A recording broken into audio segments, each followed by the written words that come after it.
ফারিয়ার মতো এই আবাসিক হোটেল সহ বিভিন্ন স্থানে অনৈতিক কাজ করছেন, এটা কত বছর? কি রে ফাটার পো, তোরে কি লেগে কইবি? তুই হুন্নে কি করবি? আপনার এখন দৈনিক ইনকাম কত? দৈনিক ইনকাম দিয়ে কি করবি? ব্যবসা বাণিজ্য খুলবি নাকি? আপনার এখন দৈনিক ইনকাম কত? ইনকাম কিসের ইনকাম? কিসের ইনকাম? বুঝি নাই। অনৈতিক জেনায় কাজ করে, জেনার কাজ করে, যেটাকে বাংলায় জেনা বলে। একটা মেয়েকে দেখে তুমি যদি মানসিক শান্তি খুঁজে পাও, দ্যাটস এনাফ ফর ইউ, আর কিছু লাগবে না। একটা মেয়েকে দেখে মানসিক শান্তি খুঁজে পাওয়ার অর্থই হচ্ছে she is beautiful, she has the quality and she has everything that I want in my life. আলেম হয়ে দেখাও তুমি কত হাজার রং, আসলে তো তুমি আলেম না, আস্ত একটা শয়তান। সুযোগ পাইলে ভিউর জন্য পতিতালায় যাও ভাই, আসলে তো সন্দেহ হয় সেখানে কি করো তাই। প্রিয় দর্শক, আসসালামু আলাইকুম। অত্যন্ত দুঃখজনক বিষয়, আলেম নামে যেরকম জালেম বের হয়েছে, আসলে কোনজন আলেম আর কোনজন জালেম চেনা অধিক বড় কষ্টকর। প্রিয় দর্শক, আপনারা আমার পাশের স্ক্রিনে যে ব্যক্তিকে দেখতে পাচ্ছেন, ইতিপূর্বে আপনারা জানেন তার একটি ইউটিউব চ্যানেল রয়েছে। এর আগে তিনি এক কোয়ালিটির ভিডিও তৈরি করতেন, আলহামদুলিল্লাহ ভিডিওটা খুব সুন্দর ছিল। তিনি ভিডিও তৈরি করতেন, মানুষের কাছে যাইয়া ইসলামিক প্রশ্ন করতেন, এর উত্তর নিতেন, এরকম তিনি ব্যাপক ভিডিও আপলোড দিয়েছেন।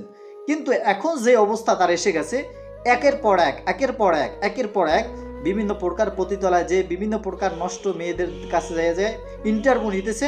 এর একটাই কারণ, ভিউর জন্য, যাতে এখান থেকে তিনি ভিউ কামাই করতে পারেন এবং দর্শক এটা নেয়। দর্শক যেইটা খাইবে এইটাই মানুষকে খাওয়ায়।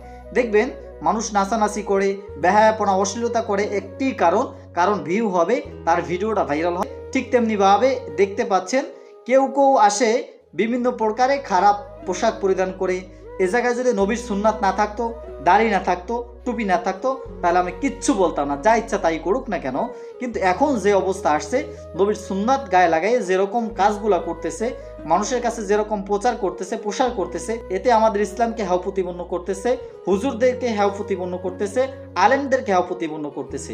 ইসলাম কখনো আপনাকে বলে না তার থেকে ভিউর জন্য প্রশ্ন করো, তার থেকে তার জীবন সম্পর্কে জানো, এরকম বলে নাই।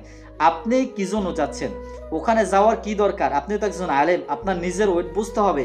আপনি কোনো গরু নয়, আপনি কোনো চতুষ্পদ প্রাণী নয় যে আপনি যেখানে ইচ্ছা সেখানে যাবেন। আল্লাহ রাসূল সাল্লাল্লাহু আলাইহি সাল্লাম বলেন, দুনিয়া মুমিনদের জন্য কয়েদখানা, জেলখানা, আর কাফের মুশরিক বেঈমানদের জন্য জান্নাতের মতো। দুনিয়াকে মজা লেলো, দুনিয়া তোমারই, তারা আরাম করবে, আয়েশ করবে, আর মুমিন আরাম আয়েশ করতে পারে না। আল্লাহ রাব্বুল আলামিনের একখানা কোরআনের আয়াত রয়েছে, লা তাকরাবুজ জিনা।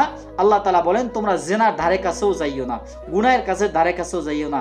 মানুষের চোখের জেনা রয়েছে, মুখের জেনা রয়েছে, ব্রেনের জেনা রয়েছে, হাতের জেনা রয়েছে, পায়ের জেনা রয়েছে, সব মিলাইয়ে প্রকৃত জেনা।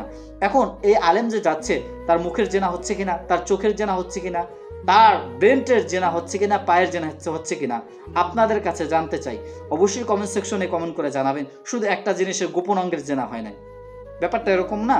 গোপন অঙ্গের জেনা হইলেই আসলে সেটা জেনা, আর বাকিগুলা জেনা নয়। ব্যাপারটা এমন কখনোই নয়। আমাদের সকলকে এই সমস্ত গুনার কাছ থেকে বিরত থাকতে হবে। যেই কাজে গুনাহ আছে সেই কাজে আমরা নাই। আল্লাহ তাআলা আমাদেরকে নেক কাজের প্রতি মহব্বত বাড়ায় দিক, গুনার কাজের প্রতি ঘৃণা জমায় দিক। আর এই আলেমের প্রতি আমার মেসেজ, আপনি ভালো ভালো ইসলামিক ভিডিও নিয়ে আসুন। আগে যেভাবে ইসলামিক ভিডিও প্রচার করতেন সেভাবে প্রচার করুন, যার দ্বারা মানুষের উপকার হয়, কিছু শিখতে পারে। আর এইসব ভিডিও থেকে মানুষ শিখে না, বরঞ্চ এখান থেকে কিছু একটা ভাব নেয় আর কি। বুঝতে পারছেন? আর বুঝাইলাম না, যারা বুঝার তারা বুঝে গেছেন, আর যারা বুঝবেন না তাদেরকে বুঝাতে পারবো। সব কথা মুখ দিয়ে উচ্চারণ করা যায় না, কিছু কথা বুঝতে হবে আপনাদের। আজকের বের পর্যন্তই। ভালো থাকুন, সুস্থ থাকুন। আসসালামু আলাইকুম ওয়া রাহমাতুল্লাহ।